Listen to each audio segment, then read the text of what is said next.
इन चारों के लिए ये विजिट शायद उन आम विजिट्स के बराबर ही थी जो इन्होंने आज से पहले की थी। लेकिन इनको नहीं पता था कि ये किस काल ग्रह में जाने वाले हैं।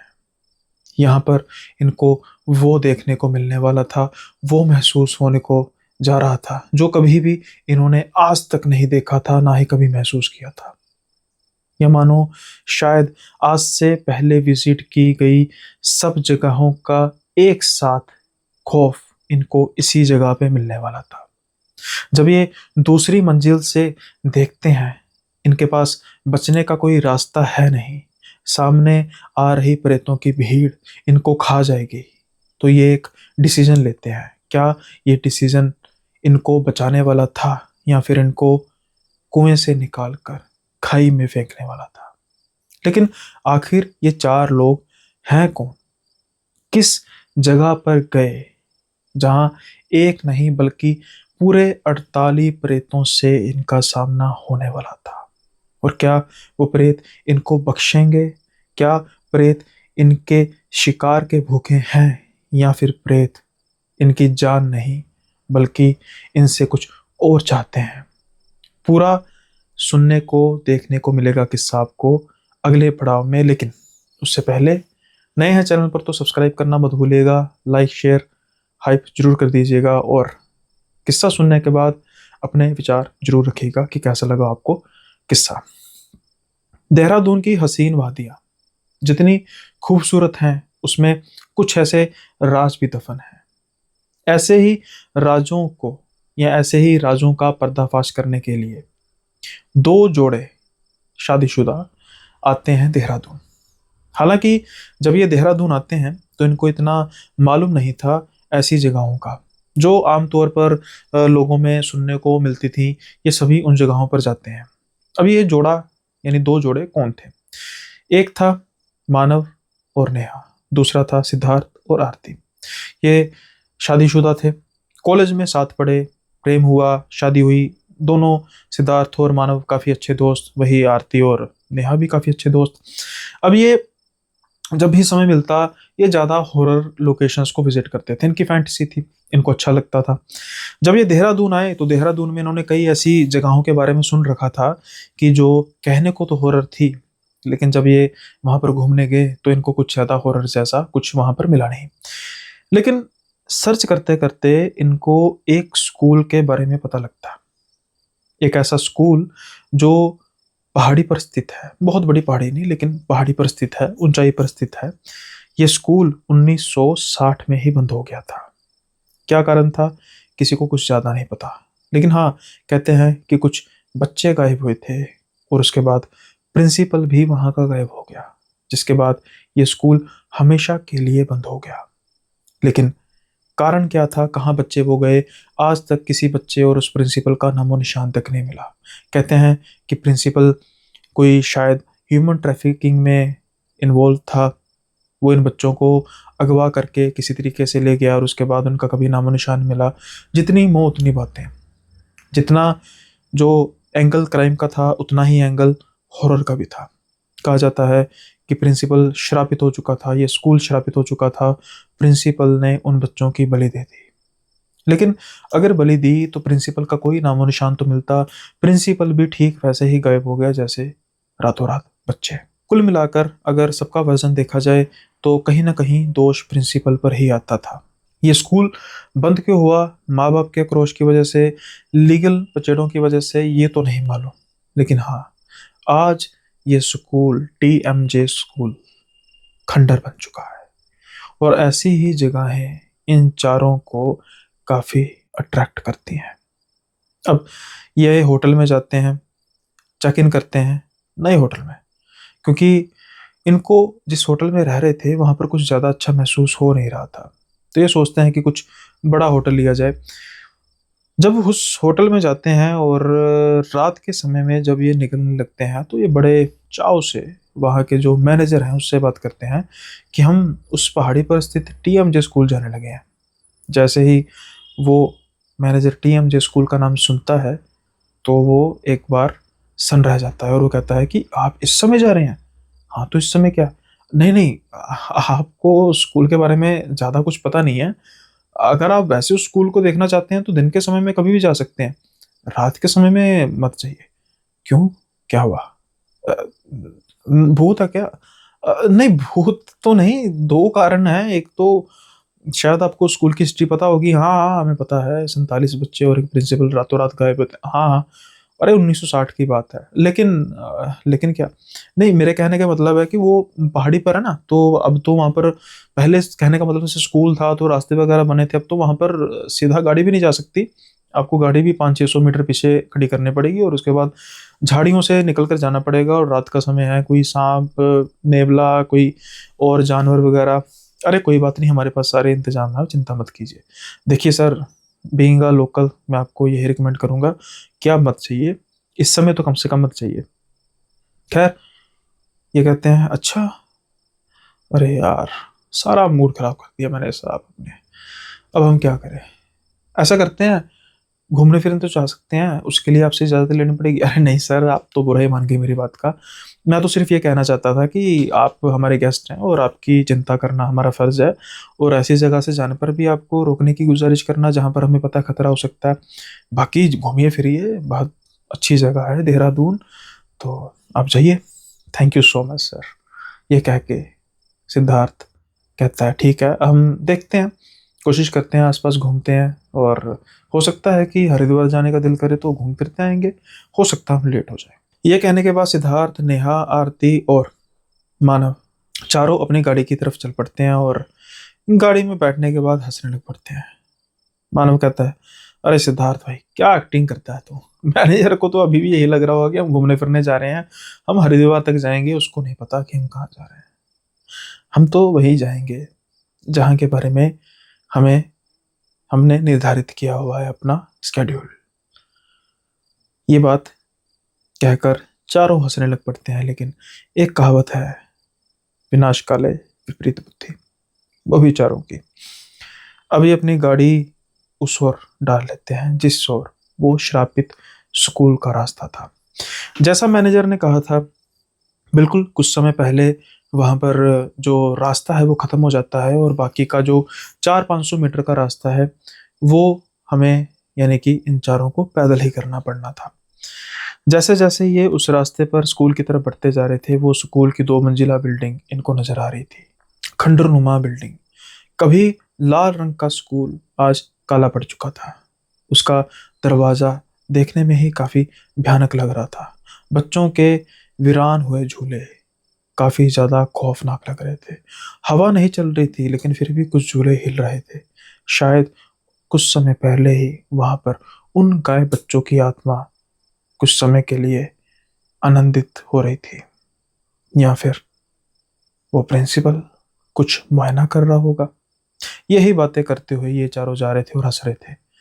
लेकिन जब ये स्कूल को देखते हैं, कुछ समय के लिए तो ये भी सक-पका जाते हैं, कुछ समय के लिए ये भी 2 कदम पीछे तो हो जाते हैं कि स्कूल में अंदर कुछ डरावना हो ना हो, लेकिन देखने में ये बहुत ज़्यादा डरावना लग रहा है। लेकिन अब ये आ चुके थे स्कूल के दायरे के अंदर और ये अंदर जाना चाहते थे। ये चारों अपनी टॉर्च जलाते हैं और आगे की तरफ बढ़ना शुरू कर देते हैं। जो ग्राउंड फ्लोर था, ग्राउंड फ्लोर काफ़ी ज़्यादा गंदा, नेचुरली बात है, खंडर पड़ा स्कूल, पुराने-पुराने टेबल, वहाँ पर जो एक नोटिस बोर्ड है, वहाँ पर कुछ पुराने से नोटिसेस अभी भी लगे हुए थे, इतने साल पुराने आज भी बचे हैं, देखने में काफ़ी अजीब लग रहा था। कुछ ब्लैक एंड व्हाइट पिक्चर्स थी, उनमें से ही एक पिक्चर थी, वो थी उनके प्रिंसिपल की। नीचे लिखा था, प्रिंसिपल डेविड शेफर्ड। अच्छा, तो ये वो प्रिंसिपल है जो रातों-रात 47 बच्चों को गायब करके ले गया। ये कहकर ये चारों हँसने लग पड़ते हैं। अरे! जितनी इसकी शक्ल नज़र आ रही है, देखने में तो शरीफ सा लग रहा है, लेकिन हर कोई शरीफ इंसान नहीं होता। यहाँ से भी ये साबित होता है। ऐसे ही कुछ रिसेप्शनिस्ट के जो टेबल होता है, उसके पीछे भी कुछ पोस्टर्स नज़र आ रहे थे, पुराने-पुराने पोस्टर्स नज़र आ रहे थे और अचानक से फर्स्ट फ्लोर से एक आवाज़ सुनाई देती है, जैसे कोई बहुत भारी चीज़ गिरी हो। एकदम से इनके दिल बैठ जाते हैं, ये थर थर कांपने लग पड़ते हैं, क्योंकि इस खंडर स्कूल में कौन होने वाला था? कोई तो नहीं। ये आवाज कहाँ से आती है? ये चारों एक दूसरे की शक्ल देखते हो कहते ये हमें लगता है कि शायद कोई वो होगा, भिखारी वुखारी होगा, रात के समय में यहाँ पर सोता होगा, है ना? है ना सिद्धार्थ? नेहा कहती है। सिद्धार्थ, हाँ हाँ हाँ, मेरे हिसाब से वही है। आरती, ऐसा ही है ना? आरती मानव उस सिद्धार्थ की तरफ देखती है और मानव कहता है, अरे यार डरने की क्या बात है, ऊपर कोई होगा, और अगर होगा तो भाई कोई यहाँ पर कोई वो तो नहीं होगा ना, डीसी तो नहीं होगा ना, कोई फकीर या भिखारी होगा, उससे किस चीज का डरना। चलो ऊपर जाकर देखते हैं। नहीं नहीं नहीं नहीं, ऊपर नहीं जाते, यहीं से हम थोड़ा सा घूम कर चले जाते हैं, नेहा कह रही थी। और मानस और मानव ऊंची ऊंची हंसने लग पड़ता है। डर गई है? इससे पहले तो बड़ी तो बातें कर रही थी, अब बता तू डर गई? अरे नहीं, डर नहीं रहे मानव, बात को समझो। आरती कहती है, इतनी भारी आवाज आई है जैसे कोई बहुत भारी चीज गिरी है। अरे हमारे आने से कोई डर गया होगा कि कौन आया, आवाज सुन के तो भाई हिल गया होगा, चलो ऊपर जाके देखते हैं। खैर अब चार जाने थे, उतना डर भी नहीं लगता। अब ये स्कूल के उस कमरों को देखते हुए जा रहे थे जहां पर कभी स्टूडेंट्स पढ़ते थे। टेबल पड़े हुए थे बुरी अवस्था में, डेस्क पड़े हुए थे, ब्लैक बोर्ड, कई ब्लैक बोर्ड पर अभी भी कुछ लिखा हुआ कुछ कुछ नजर आ रहा था, जो काफी ग्लूमी फील दे रहा था, काफी क्रीपी फील दे रहा था। फिर से एक बार आवाज आती है कुछ गिरने की। डर जाते हैं सभी, लेकिन डिसीजन यही होता है कि ये फर्स्ट फ्लोर पर जाएंगे। अब जैसे जैसे ये सीढ़ियां चढ़ते जा रहे थे, वैसे वैसे इनका डर भी बढ़ता जा रहा था कि ना जाने क्या इनको देखने को मिलेगा। जब ये सीढ़ियां चढ़कर देखते हैं, बिल्कुल सामने इनको एक बहुत बड़ा गलियारा नजर आ रहा था। आसपास के कमरों के दरवाजों को देखकर ये महसूस हो रहा था कि निश्चित तौर पर ये कमरे बहुत बड़े कमरे होंगे, और बिल्कुल आखिर में एक तख्ती लटकी हुई थी जो हल्की हल्की हिल रही थी। अब ये धीरे धीरे उन कमरों से होते हुए उस तख्ती की तरफ जा रहे थे कि आखिर ये किसका रूम है। अब जब ये तख्ते के पास पहुंचते हैं तो वहां पर प्रिंसिपल लिखा हुआ था। अरे प्रिंसिपल का रूम फर्स्ट फ्लोर में, चलो खैर। अरे लेकिन ये क्या? ये देखते हैं कि दरवाजा तो बंद था, लेकिन दरवाजे के नीचे से रोशनी आ रही थी। ऐसा कैसे हो सकता है? 1960 के दशक से बंद पड़ा स्कूल, आज भी यहां पर रोशनी। पक्का इनको हो चुका था कि यहां पर कोई है, और जो भी है कोई इंसान ही होगा। अब ये दरवाजा खटखटाना शुरू करते हैं। अरे कोई है? अरे हमें पता लग गया है, हम किसी को यहाँ पर तंग करने नहीं आए, हम तो बस यहाँ पर स्कूल को घूमने के लिए आए हैं। हम ये प्रिंसिपल का रूम देखेंगे और चले जाएंगे। तुम दरवाजा अगर से बंद किया है तो उसको खोल दो। लेकिन कोई भी आवाज नहीं आती, कोई भी हलचल की आवाज सुनाई नहीं देती। नेहा कहती है, अरे अरे मानव, सिद्धार्थ, चलते हैं ना यहाँ से, मुझे यहाँ पर सच में अब कुछ ठीक नहीं लग रहा, ये कुछ अजीब सा मुझे फील हो रहा है। ऐसे कैसे हो सकता है यहाँ से रोशनी हो? तुम भी तो समझो ना, क्या तुम्हें लगता है कि यहाँ पर कोई इंसान के अलावा कुछ हो सकता है? अरे भूतों को कब से जरूरत पड़ी रोशनी जलाने की? ये कहकर सिद्धार्थ और मानव हंसने लग पड़ते हैं। खैर जब ये दरवाजे को हिलाते हैं तो दरवाजा चरमरा के खुल पड़ता है, और जब ये अंदर का नजारा देखते हैं तो इनके होश उड़े के उड़े रह जाते हैं। सारा स्कूल खंडर में तब्दील हो चुका था। सारा स्कूल सिवाय प्रिंसिपल के कमरे को छोड़कर, जो हूबहू वैसा ही लग रहा था जो शायद 60 के दशक में जब इस स्कूल को बंद किया होगा तब का होगा। धूल का नामो निशान नहीं। सामने प्रिंसिपल की बहुत बड़ी पेंटिंग लगी थी, एक बड़ा गंभीर सा दिखने वाला इंसान, जो क्रिश्चियन पादरी होते हैं उनकी अटायर में। नीचे लिखा था प्रिंसिपल डेविड शेफर्ड, और उसके ही फोटो के नीचे दो मोमबत्तियां जली थी जो तकरीबन तकरीबन पिघल चुकी थी। अब इनको ये बात पुख्ता हो चुकी थी कि पक्के तौर पर यहाँ पर कोई रहता है, रात के समय में आता है, इस ऑफिस में रहता है और चले जाता है। इतना साफ ये ऑफिस हो ही नहीं सकता, और मोमबत्तियां ये कौन जलाएगा? अब जब ये मुआयना करना शुरू करते हैं आसपास का, तो जैसा मैंने कहा कि हर एक चीज अपनी जगह पर बड़े ही तरीके से, सटीक तरीके से लगी हुई थी। किताबें और बाकी जो चीजें, सब कुछ टेबल पर, जो सामान पड़ा था वैसे था, और उस टेबल पर एक डायरी पड़ी हुई थी। अब जब ये डायरी पर नजर जाती है सिद्धार्थ की तो देखते हैं कि डायरी जरूर धूल भरी है। वो जब खोलते हैं तो उसके पन्ने बहुत पुराने लग रहे थे, जैसे मानो 60 के दशक के बहुत पुराने पन्ने और वहां पर कुछ नोट्स लिखे हुए थे। ये डायरी थी प्रिंसिपल डेविड शेफर्ड की। जब ये डायरी के पन्नों को खोलना शुरू करते हैं, वहां पर कुछ चीजें लिखी हुई थी जो अब इन लोगों को हैरत में तो डालने वाली थी, साथ के साथ खौफजदा करने वाली भी थी। लिखा हुआ था, कुछ दिनों से नोट कर रहा हूं कि जो बच्चे हैं उनका बिहेवियर कुछ अलग हो रहा है।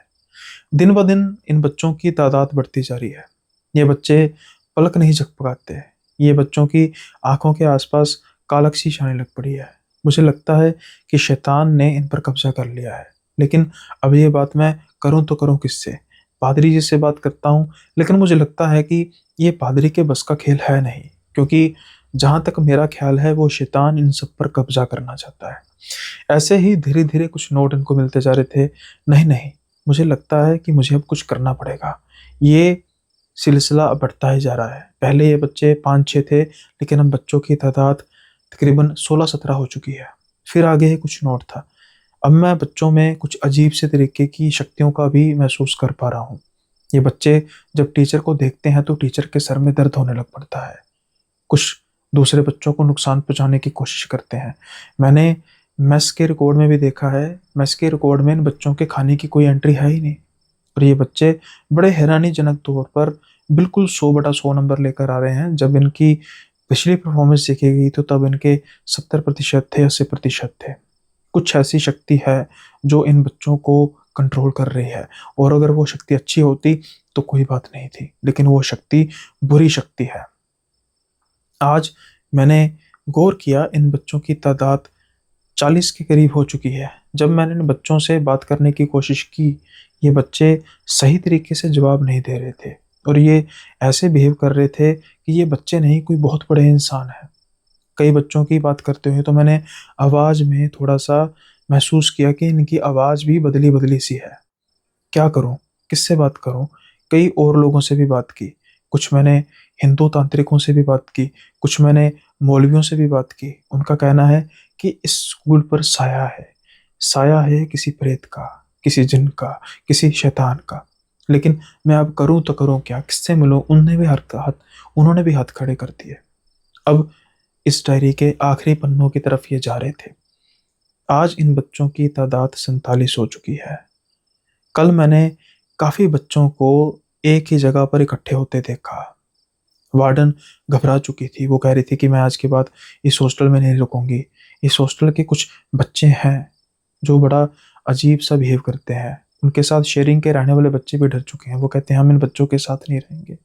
माँ बाप की शिकायतें आ रही हैं। मैं क्या करूं? मुझे इन बच्चों के पीछे पीछे जाना पड़ेगा। मुझे देखना पड़ेगा कि ये बच्चे जा कहाँ रहे हैं।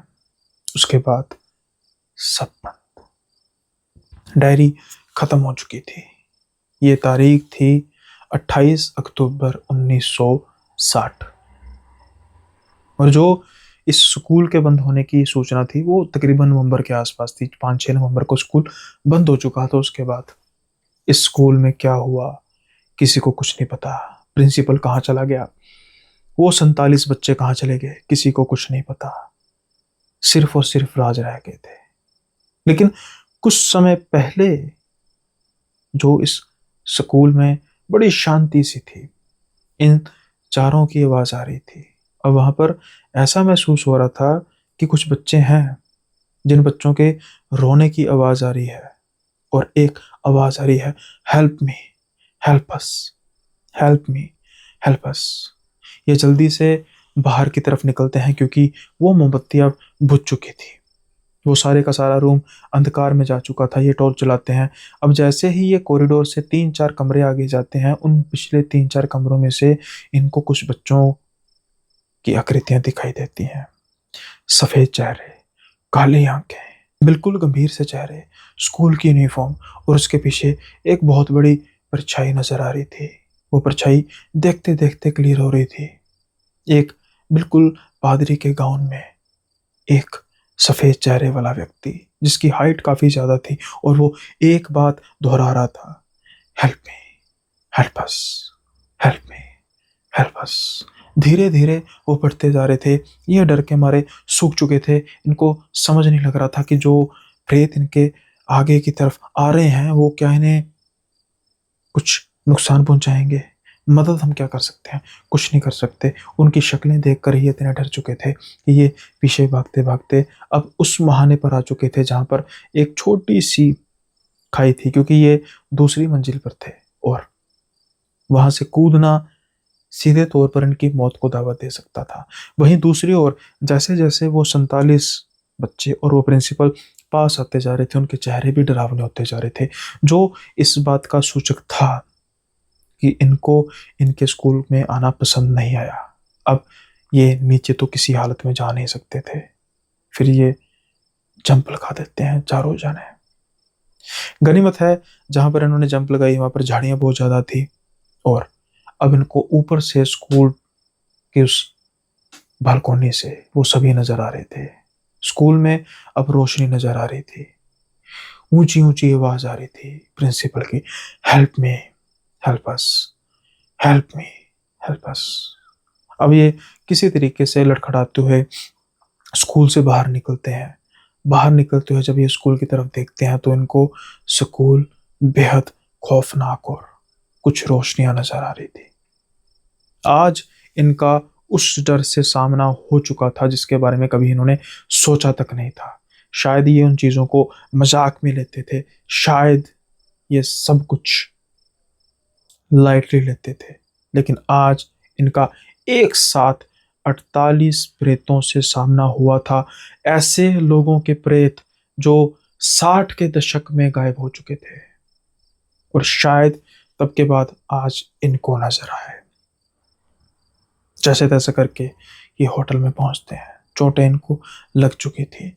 जैसे ही मैनेजर इनकी तरफ देखता है वो डर जाता है और इनके उतरे हुए चेहरे देखकर वो समझ चुका था कि ये उसी स्कूल में गए हैं। लेकिन अब क्या कह सकता था। वो कहता है, सर आप प्लीज़ अपने रूम में जाइए, इससे पहले कि मैं पुलिस को इन्फॉर्म कर दूं, आपके लिए खतरा हो जाएगा। अगर कुछ फर्स्ट एड चाहिए तो मुझे बताइए, लेकिन आपने गलत बहुत किया। वो हाथ जोड़ के कहते हैं कि प्लीज़ ऐसा कुछ कुछ मत कीजिए, बस हम वैसे ही गिर गए हैं और हमें प्लीज़ फर्स्ट एड दीजिए। खैर इनको फर्स्ट एड वगैरह दी जाती है और बाद में ये अपने रूम में जाते हैं। अब इन्होंने ये डिसाइड किया था कि हम अलग अलग रूम में नहीं रहेंगे, एक ही रूम में रहेंगे, क्योंकि डर लग रहा था। गद्दा वगैरह ये बिछाते हैं और ये सोने की कोशिश करते हैं। लेकिन अचानक से एक चीख इनकी जाग खोल देती है। ये चीख थी नेहा की। नेहा कहती है कि जैसे ही मैं उठी, मेरी आंख खुली, मैंने देखा कि दीवारों से कुछ बच्चे निकल रहे हैं और वो प्रिंसिपल निकल रहा है। वो कह रहे हैं, help me, help us, help me, help us. अब शुरू शुरू में बाकी तीनों को लगता है कि शायद ये महज नेहा का एक डरावना सपना है, लेकिन अब सेम वही आवाजें इन सबके कानों में भी आ रही थी। Help me, help us, help me, help us. ये अब जल्दी से कमरे से भागते हैं, रिसेप्शन के पास जाते हैं। मैनेजर बैठा होता है और ये मैनेजर को सारी बात बताते हैं कि हमारे साथ ऐसा हो रहा है। और मैनेजर कहता है कि आप यहाँ पर बैठ सकते हैं रिसेप्शन में हमारे पास, क्योंकि सामने गणेश जी की मूर्ति भी बनी हुई थी। जैसे तैसे करके ये रात निकालते हैं। सुबह होते ही ये चेकआउट करते हैं और चल पड़ते हैं अपने घर की तरफ। लेकिन इनको शायद ये लग रहा था कि ये बच जाएंगे, इनका देहरादून छोड़ते ही पीछा छूट जाएगा, लेकिन वो 48 प्रेत, उनका साया अब इनके पीछे पड़ चुका था।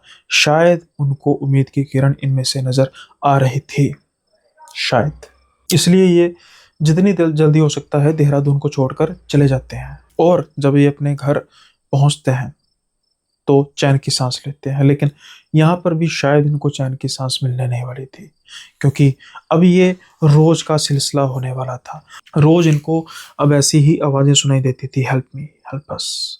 वही पादरी का चेहरा, वही बच्चों के सफेद चेहरे, काली आंखें। इनकी जान अब लटक चुकी थी। इनको कुछ सूझ नहीं रहा था। अब ये हार कर फिर डिसाइड करते हैं कि ये फिर उस होटल में जाएंगे और उसके मैनेजर से बात करेंगे कि शायद वो कोई मदद कर दे। जब वो मैनेजर के पास जाते हैं, मैनेजर से ये सारी बात करते हैं, तो मैनेजर कहता है कि मुझे लगता है कि आपको एक जगह पे जाना चाहिए, शायद वहाँ पर आपकी कुछ मदद हो सके। ये एड्रेस था चर्च का और एक पादरी का। अब जब ये उस चर्च में जाते हैं और उस पादरी से मिलते हैं, बड़े बुजुर्ग से पादरी थे, और पता लगता है कि ये वही पादरी थे जिससे 1960 के दशक में डेविड शेफर्ड ने एक गुजारिश की थी, बात की थी कि प्लीज़ मेरी मदद कीजिए। अब जब उससे बात करते हैं तो जो पादरी हैं वो भी काफ़ी ज़्यादा टेंस हो जाते हैं, और वो कहते हैं कि तुम्हें ये गलती नहीं करनी चाहिए थी। लेकिन फिर उनसे पूछा जाता है कि प्लीज़ बताइए कि आखिर ऐसा हुआ क्या कि जिसके बाद ये 47 बच्चे और प्रिंसिपल गायब हो गए। जो क्या हम बातें सुन रहे हैं, क्या वो बातें सच थी? लेकिन जो हमने देखा है वो शायद उससे मेल नहीं खाती कि ह्यूमन ट्रैफिकिंग का, चाइल्ड ट्रैफिकिंग का ये मैटर है। पादरी कहते हैं नहीं नहीं नहीं, ऐसा कुछ नहीं। डेविड शेफर्ड काफ़ी भले इंसान थे।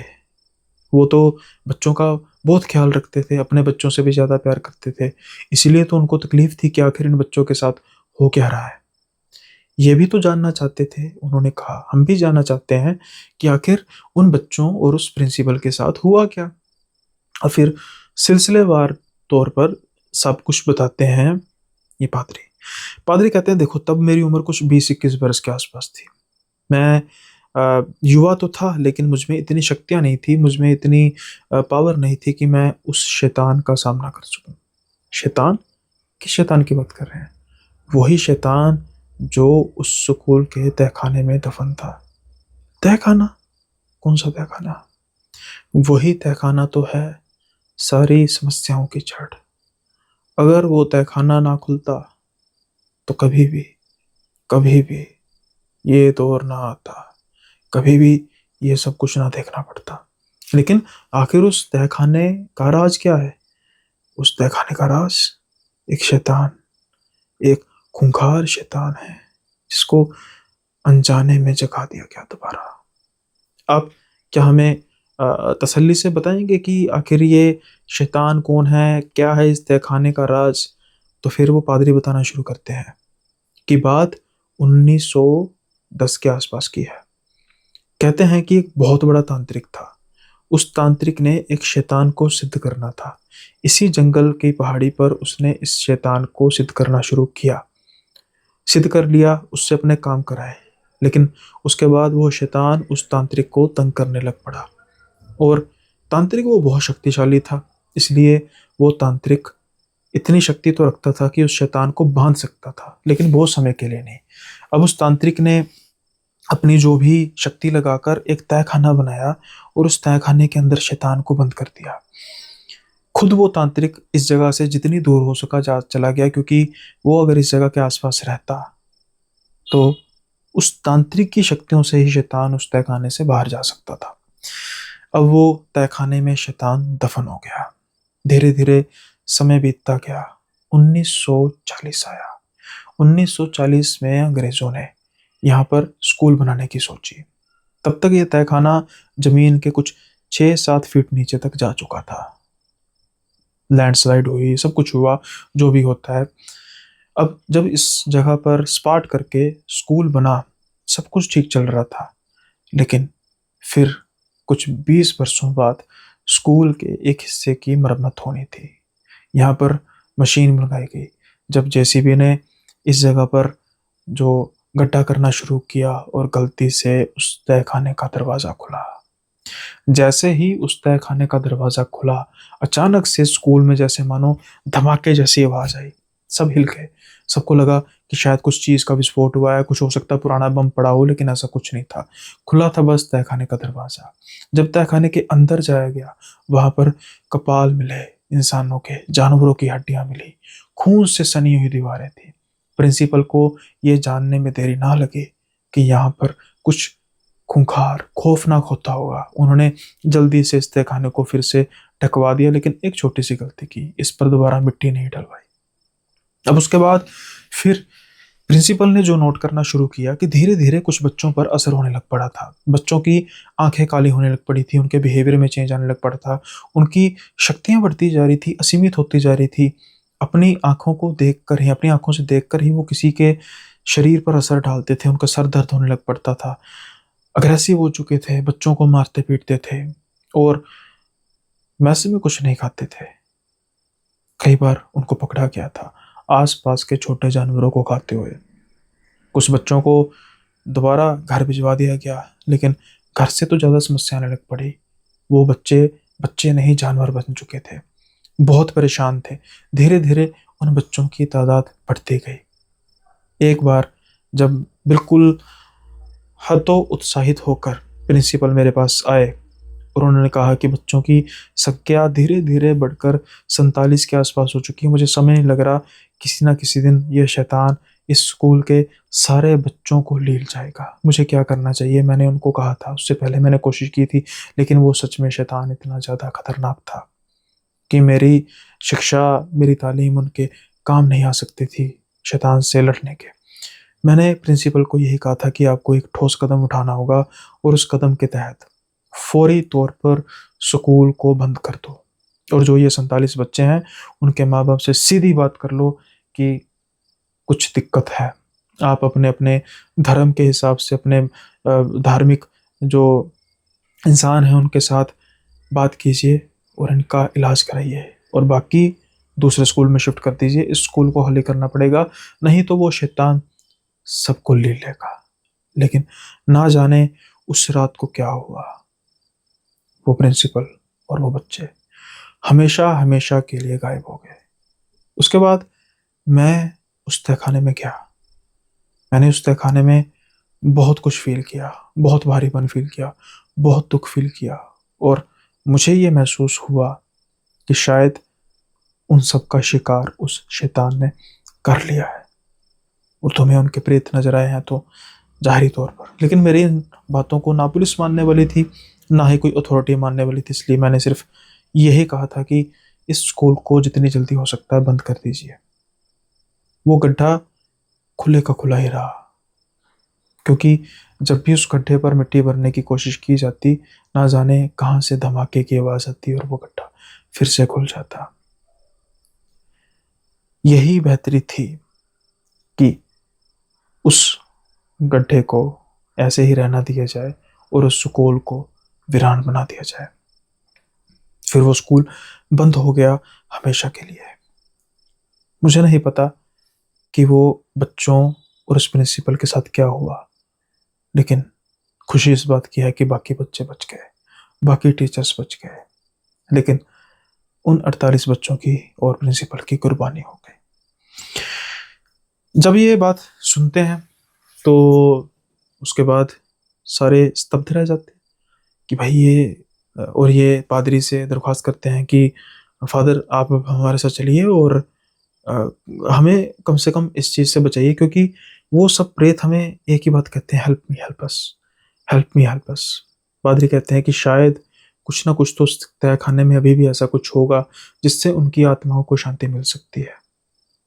तो प्लीज़ जाओ, वहाँ पर जाओ, तहखाने में जाओ और जाकर कुछ ऐसा ढूंढो, कुछ ऐसा करो जिससे उन सबको शांति मिल सके। लेकिन जैसे ही ये बात सुनते हैं वो कहते हैं कि जहाँ पर आपका बस नहीं चल सका, हम चारों तो इस काम में अनपढ़ हैं, हम क्या कर पाएंगे। लेकिन पादरी कहते हैं कि नहीं, शायद तुम्हें ही चुना गया है, इतने वर्षों में वो तुम्हें ही क्यों नजर आए, तुम्हें ही जाना होगा। वो दरखास्त करते हैं कि आप हमारे साथ चलिए, लेकिन मना कर देते हैं कि मैं अब बूढ़ा हो चुका हूँ, मेरे बस का खेल नहीं, उस शैतान से मैं कुछ नहीं अब सामना कर सकता। अब इनके पास एक सवाल था, या इनके सामने एक सवाल था, ये नहीं तो फिर कौन। अब ये जाते हैं चर्च से बाहर और ऋषिकेश की तरफ रवाना होते हैं। ऋषिकेश में एक बहुत बड़े विद्वान पंडित जी से इनकी वार्तालाप होती है और वहाँ से पता लगता है कि अगर ये सब कुछ कोई कर सकता है, क्रिश्चियन स्कूल था, कॉन्वेंट स्कूल था, नेचुरली तौर पर किसी और धर्म के लोगों की इंटरफेरेंस तो बर्दाश्त नहीं की जा सकती थी, लेकिन अब चूंकि ये स्कूल खंडर हो चुका है और स्कूल का राज, जैसा कि पादरी जी ने आपको सब बताया है, तो जहाँ तक मुझे लगता है कि ये सब कुछ जो भी वो शैतान है उसको काबू में सिर्फ और सिर्फ एक इंसान कर सकता है। इंसान भी नहीं कहना चाहिए, अब तो अघोरी कर सकता है। ये किसी अघोरी को जानते थे। अघोरी से जब बात की गई तो वो मान गए, थोड़ी सी मुश्किल तो ही, लेकिन मान गए। फिर रात को जो उन्होंने सामान कहा था वो लेकर उस तहखाने की तरफ गए, और तहखाने के अंदर जाते ही उनको काफी कुछ महसूस हुआ, काफी अजीब। उन दीवारों पर जो खून लगा था वो ऐसा महसूस हो रहा था कि जैसे ताजा खून है, लेकिन चारों जाने तो डर रहे थे। वो अघोरी वो दीवारें देखकर खुश हो रहे थे, हंस रहे थे। अब जब वो हवन करना शुरू करते हैं, उस हवन की आग से जब वो तहखाना प्रकाशित होता है और आवाज आती है चीखों की, ऊंची ऊंची चीखों की आवाज, बच्चों की चीखों की आवाज और एक बड़े इंसान की चीखों की आवाज। तकरीबन 4 घंटे तक हवन चलता है और वो चीखें धीरे धीरे खत्म होना शुरू हो जाती हैं। और गौरी बाबा कहते हैं आज वो सभी आत्माएं मुक्त हो चुकी हैं। और ये चारों पूछते हैं कि वो शैतान, वो उसका क्या? गौरी कहते हैं कि वो तो यहाँ पे है ही नहीं। जब ये बात कहते हैं तो ये सन के सन रह जाते हैं कि अगर यहाँ नहीं है तो कहाँ है? वो तो तभी यहाँ से आजाद हो गया था जब उस शैतान ने इन 48 लोगों का शिकार किया था। और इन्हीं की आत्माओं की शक्तियों से, इन्हीं के खून की हड्डियों की शक्तियों से वो फिर से शक्तिशाली हुआ। और न जाने अब वो कहाँ होगा, लेकिन यहाँ पर नहीं है। तो फिर वो कहाँ गए? उनकी उनके शरीर कहाँ गए? वो शरीर खत्म, उसने हड्डी तक नहीं छोड़ी उनकी, सबको ले गया। वो शैतान कोई साधारण शैतान नहीं था। आज से कई वर्ष पहले जिस तांत्रिक ने उसको बांधने की कोशिश की थी, वो भी उससे बचकर भागा था। वो शैतान ना जाने आज कहाँ है, लेकिन जहां पर भी होगा वहां पर वो शिकार जरूर कर रहा होगा। इंसानी मांस और इंसानी हड्डियां उसका प्रिय भोज है। और अगर यहाँ पर होता तुम जो ये स्कूल में आए थे, तुम भी जिंदा नहीं जाते। फिलहाल के तौर पर तुम इस बात का शुक्र मनाओ कि तुम बच गए और इन बेचारों को मुक्ति प्रदान हो गई, वरना तुम भी वही बन जाते जो ये थे। अब वो तहखाना जो था, कुछ हल्कापन महसूस हो रहा था उस तहखाने से, और इनको भी रिलीफ था। जब ये बाहर आते हैं तहखाने से, उसके बाद पादरी जी के पास जाते हैं। पादरी जी को भी सुनकर तसल्ली होती है कि बरसों से जो राज दफन था, बरसों से वो भटक रहे थे, वो आज आजाद हो चुके हैं।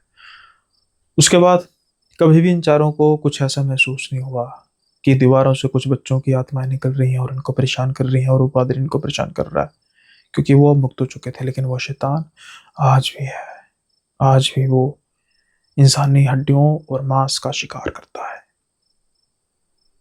न जाने किस रूप में वो समाज में विचर रहा होगा। उम्मीद करता हूं कि आपको आज का किस्सा पसंद आया होगा। पसंद आया तो लाइक शेयर सब्सक्राइब करना मत भूलिएगा।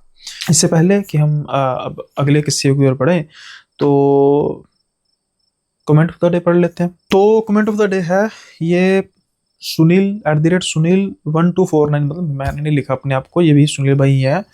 और ये कह रहे हैं कि सुनील भैया, जैसा कि आपने मेंशन किया है कमेंट ऑफ द डे, हमारे भी आप फेवरेट हो और मैं आपके हर वीडियो सुनता हूँ, और कभी भी ऐसा नहीं लगा कि जिस उस पर्सन ने बोला था, बट आपने तो क्लियर रिस्पॉन्स दिया है, बहुत अच्छा लगा।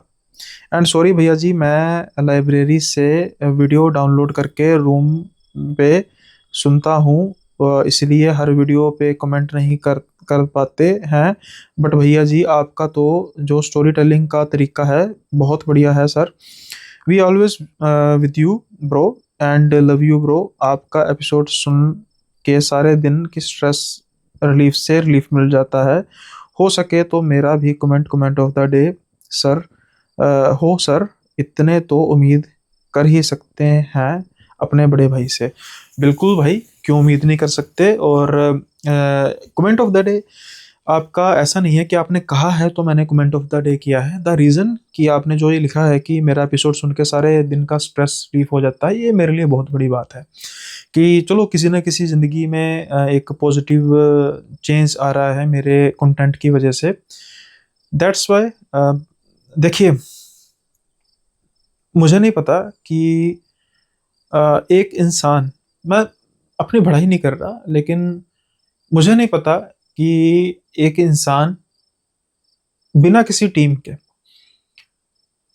अ, आज 23 ही होगी है, मतलब मैंने कल यानी कि आज, वैसे मैंने 22 को ये रिकॉर्ड किया, तो 23 यानी जब आप सुन रहे होंगे तो 23 तारीख हो जाएगी। एग्जैक्ट 11 महीने, 11 महीने में परमात्मा की कृपा से एक भी ऐसा दिन नहीं आया जब जहाँ मेरा वीडियो अपलोड ना हुआ हो, यानी कि पॉडकास्ट या फिर अ, ये एपिसोड। तो ये सच में, देखिए, परमात्मा की कृपा तो है, लेकिन ये आपका ही प्यार है जिसकी वजह से ये मैं कर पा रहा हूँ। वरना मैंने बहुत बार कहा है कि कई ऐसे दिन भी आए कि मैं 6-6 बजे तक ब्लैंक होता था, मैंने नहीं करनी, मैंने स्टोरी नहीं करनी। अब मैंने सिर्फ इसलिए ये स्टोरी रोज अपलोड करता हूँ क्योंकि मुझे पता है कि बहुत से लोग इंतजार कर रहे हैं, और मैं उनकी उम्मीदों पर पानी नहीं फेर सकता। हो सकता है आपको फर्क नहीं पड़ेगा, अगर मैं नहीं होऊंगा तो कोई और, आप किसी और का कंटेंट देख लेंगे। ये भी है मेरे मन में भी कि भाई जो सिलसिला मैंने शुरू किया, तो नेचुरली बात है, उसको मुझको भी तो फायदा है। ऐसा नहीं है कि भाई नहीं है फायदा, लेकिन एक ना जुड़ाव है, ये ऐसा जुड़ाव है जो मुझे मोटिवेट करता है, प्रैक्टिकली मोटिवेट करता है, थ्योरेटिकली नहीं कि बातें सुनकर हाँ जी मैं ये करूँगा, नहीं, प्रैक्टिकली मोटिवेट करता है कि मैं रोज कंटेंट लेकर आऊँ और बदलाव भी साथ के साथ लेकर आऊँ, ताकि आप बोर ना हो सके। तो जैसे आप कह रहे हैं कि आपकी स्ट्रेस दूर हो जाती है, कमेंट जरूर कर दिए कीजिए, मतलब डाउनलोड कर लेते हैं, ठीक है भाई, होता है कि विदाउट एनी इंटरप्शन आप सुनना चाहते हैं, लेकिन जब भी आपको टाइम मिले कमेंट कर लिया कीजिए। और जो आपने कहा कि आपने वो रिस्पॉन्स दिया भीख वाला, देना बनता था। मुझे मुझे बहुत से जो मेरे चाहने वाले हैं वो कहते हैं कि भाई आप नेगेटिव कमेंट की तरफ ध्यान नहीं, नहीं ऐसा नहीं होता भाई। देखिए, जब तक हम नेगेटिव कमेंट्स की तरफ ध्यान नहीं ना देंगे, तो क्या होगा कि हमें सोचने का मौका नहीं मिलेगा। लेट्स से कि आपको वो मेरी बात अच्छी लगी, है ना, कि भाई भीख मांगना किसे कहते हैं, तो अगर मैं ध्यान ना देता हूँ, मैं बात आपसे करता ही ना, तो कई लोगों को ये बात सुनने के बाद अच्छा लगा होगा एक्सप्लेनेशन, तो ध्यान देना भी जरूरी होता है। मतलब दैट डजेंट मीन कि मैं ध्यान देने का मतलब ये है कि मैं सोचने लग पड़ा हूँ भाई ये क्यों कह दिया, नहीं, मैं नहीं कहता, मैंने रिस्पॉन्स देना था, मैंने दे दिया। और भी नेगेटिव कमेंट है, जैसे अभी एक भाई है, मैंने कभी उनके कमेंट का ना जवाब नहीं दिया, ऑल दो वो गाली गलौज तो नहीं करते, लेकिन उनका जो लहजा है ना मुझे पसंद नहीं आता। अब कॉमनली बात कर लेता हूँ भाई, तेरी कहानियाँ पंजाबी मूवीज़ को दे दे, सारी फेक होती हैं, कॉमेडी देख देख के हम तंग आ गए हैं, तो किसी प्रोड्यूसर को मिलके दे दे, ठीक है।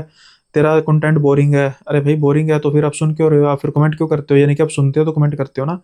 ऐसे भी कई हैं जो करते हैं, है ना, तो मैं थोड़ा सा इनको इग्नोर कर देता हूँ। लेकिन जो लोग इस तरीके का, जिनमें मुझे लगता है कि शायद उनकी अंडरस्टैंडिंग में थोड़ी सी कमी है या मिसअंडरस्टैंड कर रहे हैं, उनको मैं थोड़ा सा कर लेता हूँ रेफर कि चलो इनका कमेंट ऑफ द डे बता दूँ। और वो भी एक कारण और भी है, ताकि ऐसा ना हो कि बस मेरे कमेंट सेक्शन में सिर्फ तारीफें मेरी लिखी हों, कि भाई मैं सिर्फ कमेंट ऑफ द डे उसी को ही बोलूँगा जो मेरी तारीफ करेगा। नहीं नहीं, जो मुझे क्रिटिसाइज करेगा मैं उसको भी कमेंट ऑफ द डे में लेकर आऊँगा। दैट डजेंट मीन कि वो नेगेटिव कमेंट है और उनको मैं ना करूँ एंटरटेन, सबको करूँगा, बस अच्छी भाषा में किया जाए और थोड़ा सा लहजे के साथ, भाषा भी अच्छी हो और लहजा भी अच्छा हो, तो दोनों चीज़ें हो सकती हैं। अब वही जो हलीमा शायद थी, वो कह रही थी कि भाई मुझे तो लगा था कि 2 जानों के बाद, प्रिंस और अक्षय के बाद आपका कंटेंट अच्छा होगा, मैंने देख लिया, नहीं नहीं आपका तो स्टैंडर्ड का है नहीं, मैं अनसब्सक्राइब कर रहा हूँ। पहले उन्होंने लिखा था कि मैं सब्सक्राइब नहीं किसी को करता, अब वो कह रहे हैं मैं अनसब्सक्राइब भी कर रहा हूँ, तो ड्यूल फेस हो गया कि भाई आप तो कहते थे मैंने सब्सक्राइब किया नहीं, फिर जब सब्सक्राइब ही नहीं किया तो अनसब्सक्राइब क्यों कर रहे हो, तो कोई फर्क नहीं पड़ता। बहुत मेरे चाहने वाले हैं, नफरत करने वाले भी हैं, दोनों को बैलेंस बना रहे तो अच्छी बात होती है। नफरत करने वालों से मुझे कुछ सीखने को मिलेगा, और जो चाहने वाले हैं उनसे मुझे इम्प्रूव करने को मिलेगा, मेरे पर प्रेशर रहेगा कि मैं उनको बेटर दे पाऊँ। अब जैसे सीरीज शुरू हो रही है अंधकार, तो ये भी एक उसी का हिस्सा कि भाई मैं कुछ बेटरमेंट करूँ। खैर, शुरू करते हैं आज का दूसरा किस्सा, और ये किस्सा भी सच में बड़ा ही अजीब किस्सा है। मतलब ये किस्सा है अजय का। अजय कहते हैं कि जो मेरे साथ हुआ, मुझे समझ में नहीं लग रहा कि मैं किस तरीके से आपके साथ बात करूं, लेकिन अब मैं उसने उन्होंने जो मुझे समझाने की कोशिश की मैं उस हिसाब से बोल रहा हूँ। ये कहते हैं कि ये किसी टूर पर गए थे, काफ़ी लंबा टूर था, और मतलब जब वो वापस आए, कॉलेज का टूर था, तो काफ़ी थक चुके थे। अब क्या हुआ कि जो इनका छोटा भाई है, तकरीबन से 6 साल छोटा है, और इनकी जैसे अपने बड़े भाई छोटे भाई की खींचातान होती रहती है, लड़ाई होती रहती है, वैसे ही मतलब अ, होती है भाई सोने से पहले भी एक दूसरे को तंग करना। लेकिन जैसा मैंने कहा कि ये थके हुए थे बहुत ज्यादा, उसकी वजह से ना ये सो गए, जल्दी सो गए। कुछ समय बाद ना ये इनको महसूस हुआ कि इनके कान में जैसे ऐसे कर रहा है कोई, इनको चूंटी काट रहा है कोई, तंग करने की कोशिश कर रहा है, जो प्रिसाइजली इनको ये पता था कि मेरा भाई होगा। अब ये थोड़ा सा नींद के होश में कहा, यार ना कर यार, सोने तो मुझे नींद आई है, मुझे थका हुआ हूं। लेकिन कुछ समय बाद फिर हंसने की किसी की आवाज आती, फिर वही करता। अब ये बड़े गुस्से में उठ के ऐसे करते हैं और देखते हैं कि इनका भाई तो बड़े आराम से सोया हुआ। अब जब ये देखते हैं एक्टिंग कर रहा है, ये उसको ना झंझाड़ के उठाते हैं, अरे क्या कर रहा है तू, तंग कर रहा है। तो इनका भाई कहता, भैया क्या हुआ, मैं तो सो रहा हूँ। तो कहते पागल है, अभी तू मेरे कान में उंगली कौन कर रहा, मैं नहीं कर रहा था। अब जो उसकी शक्ल थी ना, सच में शक्ल थी शॉक्ड, हैरान हुआ होता है जैसे कि सच में भाई मैं ऐसा कुछ नहीं कर रहा। अब इनको लगा कि कोई ऐसा तो नहीं, कोई कीड़ा वगैरह हो, कीड़ा हो, मतलब थका हुआ मैं भी, इतने में कोशिश भी नहीं हो, चलो खैर ये ना सो जाते हैं फिर। अब था इनका जो रूम था वो था फर्स्ट फ्लोर पे, और फर्स्ट फ्लोर पे सिर्फ इनका ही रूम था। एक और रूम था जिसको उन्होंने स्टोर बनाया हुआ था, एक किचन इन्होंने ऑल्टरनेट बनाई थी, वो भी बंद रहती थी, मतलब बाहर से ताला लगा रहता था, और एक वॉशरूम था। अब ना कुछ समय बाद क्या होता है कि अचानक से इनको आवाज सुनाई देती है चीख की, और चीखता हुआ कोई कमरे से बाहर की तरफ चला गया। अब जैसे ही उठ के देखते हैं कि इनका भाई साइड पर नहीं लेटा, प्रिसाइजली वही उठकर चीख कर भाग गया, और ये डर जाते हैं कि भाई ये क्यों डर कर भाग गया। ये जल्दी से उठ के ना, और तो जैसे मैंने कहा कि सारा था बंद, ये नीचे की तरफ जाते हैं। अब जो इनके नीचे क्या था, इनके नीचे जो लॉबी थी ना, वहां पर एक सोफा था और बिल्कुल सामने टीवी था। ये जैसे ही नीचे जाते हैं देखते हैं 3 सर सोफे पर, पीछे से इनको 3 सर दिखाई देते हैं, जो कि इनके पिताजी जैसे लग रहे थे, पीछे की तरफ से एक माता जी और एक इनके भाई की तरफ। अब देख रहे हैं कि जो सामने टीवी है ना, वो टीवी बिल्कुल उसकी ब्लू लाइट थी, जैसे टीवी में कोई चैनल नहीं आ रहा होता, और बड़े ऐसे गौर से देख रहे हैं। इनको लगता है कि ये कर क्या रहे हैं मेरे साथ। जब ये देखते हैं तो आगे जाके देखते हैं बिल्कुल ऐसे ना शांत होके देख रहे थे, और ये उसको अपने भाई को बड़े गुस्से से कहते हैं, अरे प्रवीण, यार तू चीखे मारते क्यों नजर आया। प्रवीण बिल्कुल ध्यान से ऐसे देखता है, इनकी तरफ हंस के फिर टीवी देखने लग पड़ता। इनके माँ और बाप को जैसे सुना ही ना हो, तो ये कहते हैं, मम्मी पापा आप किस किस क्या देख रहे हैं, किस चीज को देख रहे हैं। तो उनके माँ बाप भी ऐसा देख के ऐसा कर लेते हैं। इनको ना बड़ा डर लगने लग पड़ता है, और ये सोचते हैं कि भाई ये सब कुछ क्या हो रहा है मेरे साथ। ये आंखें मलते हैं, मतलब इनको अपने माँ बाप भाई तो ऐसे लग ही नहीं रहे थे कि इनके ना जाने ये कैसे किसी जगह पे आ गए थे। अब ना ये डरते डरते सीढ़ियों के ऊपर जाना शुरू कर देते हैं कि भाई ये तो मेरे साथ कुछ मजाक, पर इतना भी मजाक थोड़ा होता है। अब जब ये अपने कमरे में आते हैं तो देखते हैं कि कमरे में कोई पड़ा हुआ है, यानी चद्दर ओढ़ के पड़ा हुआ है। अब जैसे ही चद्दर पीछे करते हैं, इनका भाई नीचे सो रहा है उस चद्दर, मतलब बेड पे। जैसे ही ये देखते हैं, अब इनकी चीख बजती है। जैसे ही चीख मारते हैं, इनका भाई गड़बड़ा के उठ जाता है, क्या क्या क्या हुआ भैया, क्या हुआ। और इनके माता पिता भी जल्दी जल्दी नीचे से भागते हैं, अरे अजय क्या हुआ। ए, आप दोनों, प्रवीण, ये क्या हो रहा है मेरे साथ। कहते क्या हुआ। अब ये तसल्ली से बैठते हैं, और उसके बाद ये करते हैं कि भाई क्या हुआ बता तो सही। तो फिर ये सिलसिलेवार सारी चीज बताते हैं। अब जब ये सिलसिलेवार सारी चीज बताते हैं तो ये तीनों जने हंसने लग पड़ते हैं कि क्या हो गया, किस सपना तो नहीं देख रहे थे। कहते सपना कैसे सपना ही देखता तो मैं खड़ा होकर क्यों चीख मार रहा था, मैं तो बेड पर ही होता। बात तो ये भी ठीक थी, लेकिन फिर भी ये किसी तरीके से ना बात को इधर उधर कर देते हैं कि भाई नहीं नहीं नहीं, तू थका बहुत हुआ ना, तू गलती से वॉशरूम गया होगा, जब वॉशरूम से आया होगा अचानक तुझे ऐसा कुछ महसूस होगा तो नींद में होगा। लेकिन आज तक इनका कोई रिकॉर्ड ही नहीं था कि भाई नींद में ये मतलब चलते हों या कुछ ऐसा हो। तो बड़ा करने के बाद इनको कहा गया कि भाई तू कल चल, कल पंडित जी के पास चल पड़ेंगे तो देखेंगे क्या। अब जब ये पंडित जी के पास जाते हैं, पंडित जी बड़े ध्यान से इनको देखते हैं, गौर से देखते हैं, और कहते हैं, अच्छा मुझे एक बात बता बेटा, तू कल जहाँ पर भी गया था वहां पर तूने खुले में पेशाब किया था। तो ये कहते हैं हाँ किया था। वो जगह बहुत बड़ा पेड़ थी और अंधेरा छा चुका था। हाँ छा चुका था, बस कोई हवा है, ऊपरी हवा है जो ऐसे ऐसे तेरे पास आई हो, तेरे दिमाग को करने की कोशिश कर रही है। तो फिर उन्होंने कुछ मंत्र वगैरह पढ़ कर इनको कहा कि अपनी जेब में रखना है, इसको 21 दिन अपनी जेब से निकालना नहीं है, जब सोएगा भी तब भी अपने साथ चाहे बांध लेना मोली में, जैसा मर्जी, लेकिन होना नहीं चाहिए। 21 दिन के बाद तुझे रिलीफ मिलेगा, 21 दिन के अंदर अंदर तुझे थोड़ा बहुत कुछ अजीब सा महसूस होता है। और फिर उन्होंने कहा कि 21 दिन तक तो इनको समस्याएं तो आती रही, जैसे बीच बीच में इनका तबीयत अचानक से खराब हो जाना, बीच बीच में इनको वॉमिट आ जाना, कुछ ऐसा महसूस भी होना कि जैसे ये अपने ही घर में बेगानों की तरह हैं और इनके माता पिता अजीब महसूस कर रहे हैं। लेकिन बाद में जब अचानक इनको होता तो बिल्कुल सब कुछ ठीक होता। ठीक 21 दिन के बाद जब इन्होंने फिर वो गए पंडित जी के पास, तो पंडित जी ने फिर वो आग में जला दिया, और उसके बाद कहते हैं कि बिल्कुल ठीक था। लेकिन कहते हैं वो एक्सपीरियंस मेरा बड़ा ही डरावना एक्सपीरियंस था। आज भी जब वो सीन मेरी आंखों के सामने आता है कि मेरे ही माँ बाप, मेरा ही भाई मुझे किस तरीके से देख रहे थे, और मैंने ऊपर जब गया तो अपने भाई को दोबारा वहां पर पाया, तो सच में रोंगटे खड़े हो जाते हैं। और सच में ये सीन है भी कुछ ऐसा। तो थैंक यू सो मच अपना एक्सपीरियंस बताने के लिए। खैर, आज का जो एपिसोड इतना ही था, और जैसा मैंने कहा कि कल एक नया एपिसोड अपलोड हो चुका है मेंबरशिप में, जिंदा लाश का खौफनाक राज, बेहद ही इंटेंस। तो आप चाहें तो जाकर एंजॉय कर सकते हैं उस एपिसोड को भी। साथ के साथ ही मेंबरशिप जैसे 29 रुपये पर मंथ, यानी कि 1 रुपये से भी कम पर डे का प्लान है। ऑलरेडी 60-70 हमारे हो चुके हैं, तो लोग मतलब कि पैसे देखकर भी सुन रहे हैं हमें। तो आप भी जो रेगुलर व्यूअर्स हैं उनका तो बनता है भाई, 30 रुपये तो कुछ किसी के लिए मैटर नहीं करता आज के ज़माने में, महीने का ना कि दिन का। तो जल्दी से मेंबरशिप मुझे बढ़ती हुई नज़र आनी चाहिए, नहीं तो मैं उन अपने भाई लोगों को पॉइंट आउट करना शुरू कर दूंगा जो मुझे सपोर्ट बहुत करते हैं लेकिन मेंबरशिप नहीं लेते। तो जल्दी से कीजिए। और एक सेटअप मैं और तैयार कर रहा हूँ कुछ आने वाले समय में। जैसे मैंने कहा कि चेंज बहुत ज़रूरी है, तो लाइव होगा। और भाई अपने को आदत नहीं है कि मैं किसी से इंस्पायर्ड होकर नहीं, मैं कुछ दिनों से मिनहाज अली अस्करी भाई की वीडियोस को थोड़ा सा देख रहा हूँ, और मुझे उनका तरीका बड़ा पसंद आया, उसका लाइव जाने का, लेट नाइट हॉरर। तो उस हिसाब से मैं थोड़ा सा डिज़ाइन करने की कोशिश कर रहा हूँ। तो आप में से कौन कौन चाहते हैं कि मैं ऐसे लाइव को करूँ, उनके जैसा नहीं, मतलब inspired by him, inspired from him, लेकिन अपने तरीके से। तो प्लीज़ आप बताइएगा और शुरू करते हैं ऐसा भी कुछ। सो आज का समय हो चुका है यहीं पर विराम लगाने का। जल्दी मिलेंगे अगले एपिसोड में नए किस्सों के साथ, तब तक के लिए बाय बाय, अपना ख्याल रखिएगा।